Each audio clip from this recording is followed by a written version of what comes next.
I'm Eva Oh, and this is the Teakink podcast.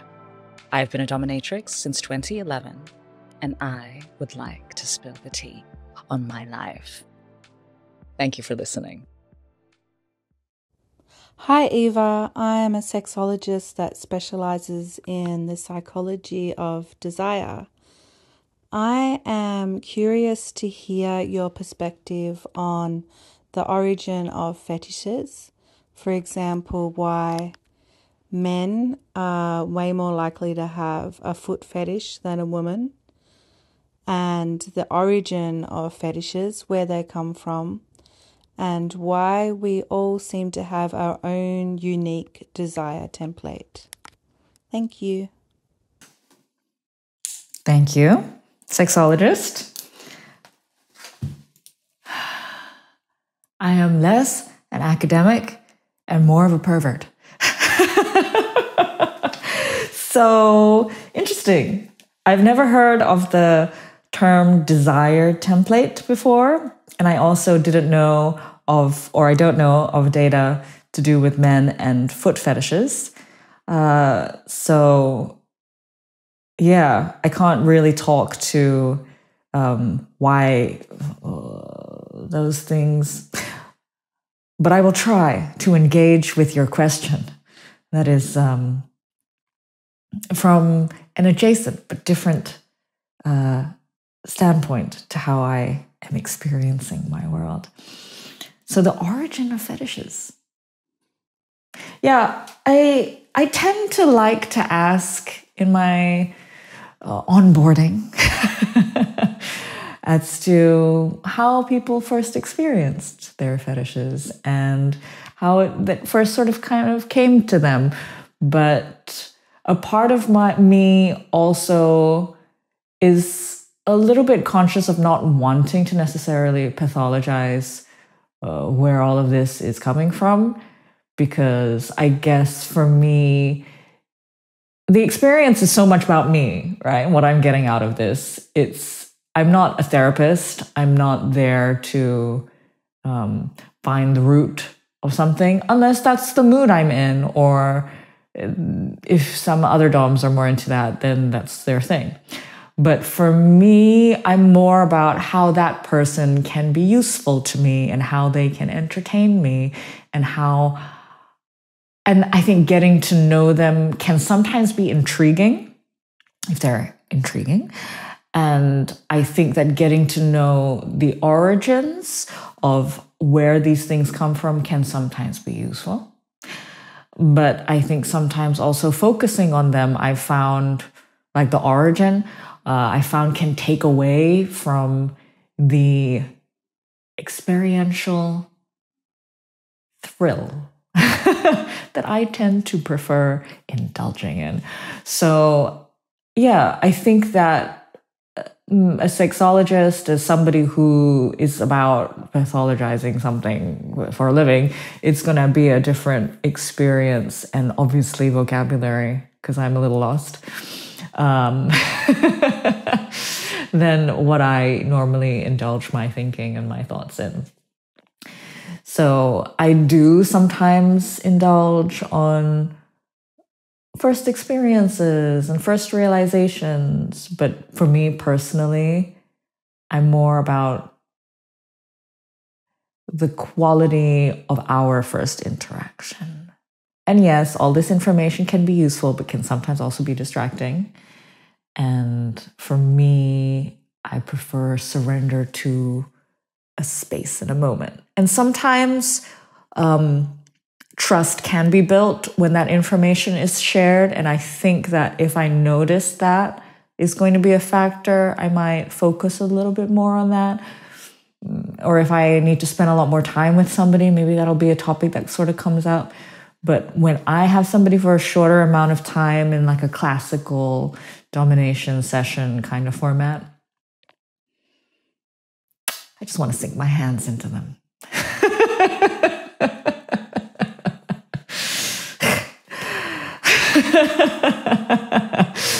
Yeah. So yeah. So the origins of fetishes.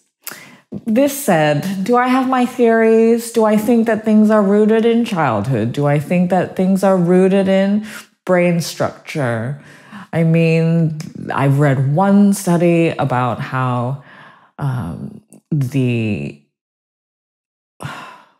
erogenous regions are next to that of the feet, and sometimes there can be more permeability between those, and therefore foot fetishes are a common fetish because of that. But yeah, and then, but is that more prevalent in men? I don't know. I would love to see that study. I would love more studies on this. But yeah, I think that it's probably, so I guess maybe for me, let's use me as a case study. Let's use me and my fetishes. It's a tiny little, but very interesting for me, sample. I would say that I get a real thrill out of seeing emotional distress, surrender, bliss, like very obvious sort of emotions. I'm an obvious person, maybe. Like I enjoy seeing those edges of emotional expression, and I will do many things to get that. And technically, I have my loves, you know. I do love the heavy bondage, the way that I can use my words. You could say it's for humiliation, you could say it's for degradation, but it's for weaving a state of mind is more of my interest. And we can use many ways of getting there. But I would say the technicalities around those are maybe some of my more favorite things. But ultimately, I love to see that surrender. And why do I like that surrender? Have I thought about where that comes from? Maybe I need to have a session with you, sexologist, and then you can tell me more about me and whether I have origins. Will that ruin the perversion for me, though? Yeah. So I know that when it comes to my personality and the lack of restraint that I have around my understanding of female dominance, I would say that I'm more comfortable with the concept of women as assertive figures because I mostly had women in my family and they were making most of the decisions, and that was very normalized, and I didn't question that. And the men in my family didn't question that. And the women seemed to be louder. and I heard them more. So it was just a matter of example, I guess. And often I have everybody in my family also has a very comfortable relationship to comfort and pleasure. And I think that that's also been very helpful for me in terms of asserting what it is that I want from life and pleasure. And so I think that's a lot to do with how I grew up. And that has been transformed into some sort of sector of fetishes called femdom, female dominance, even though to me it's just a way of life. Yeah. So do things have origins? I guess that if we're going to pathologize and using educated ways of going about it, we could probably find pathways to outcomes. But I am more experiential than academic and happy with my hands dirty. And that's where I prefer to be. And therefore, I haven't given it as much thought. Sorry. So yeah, did that answer anything? I guess it's basically what my thoughts are, right? On the origins of fetishes and men and feet and our desire templates. Desire templates an interesting concept. Like, I don't really know exactly what that means, if there's like a formal definition for this. So I'm just going off of what I imagine it might mean, yeah? Do I feel like we each have unique desire templates? Do I feel like each individual who I've seen, who I've had in my hands, needs a specific thing to get their desires triggered? I think that, of course, there is nuance, but there are also some generalized things that work very well. Yeah. So I think when you spend a lot of time with people, maybe you start to understand that you need to open up different little corners, and people are going to have different little corners. I'm kind of like imagining a little advent calendar. Different chocolates behind it. But yeah, are they more unique than they are similar?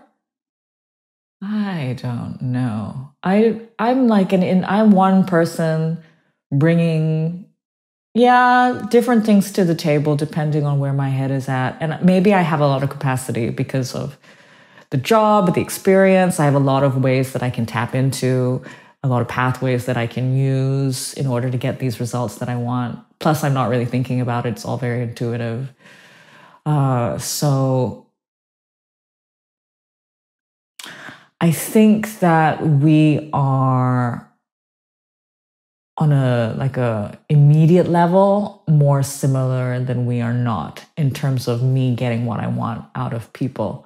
I think it's, it doesn't take too much differentiation of what I'm able to do in a first session to get something out of somebody. But I think over time,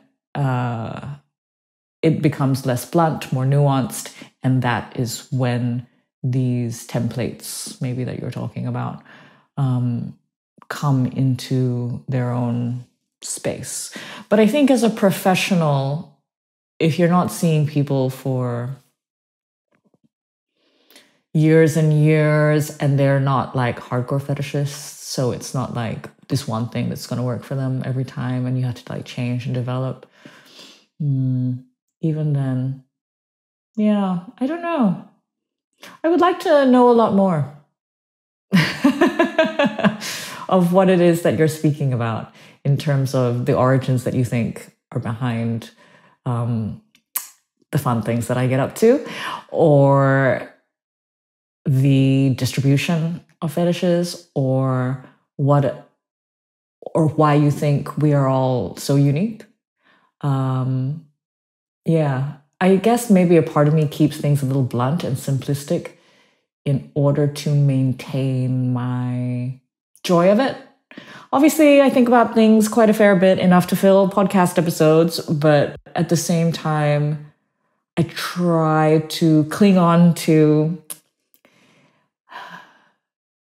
just an overwhelming experience that's in front of me, And so I guess there's maybe a part of me that's compartmentalizing that thinking and just like digging into the nastiness of a moment. And so maybe there's something you can pathologize in that too. But thank you for that perspective. And it's nice to be reminded of the eyes that are on us kinksters. Maybe you're also a kinkster. But, and the perspectives that are thinking about what we're up to. And I would be curious to hear more in this direction. But for now, those are my thoughts. So thank you for listening. Speak to you next time.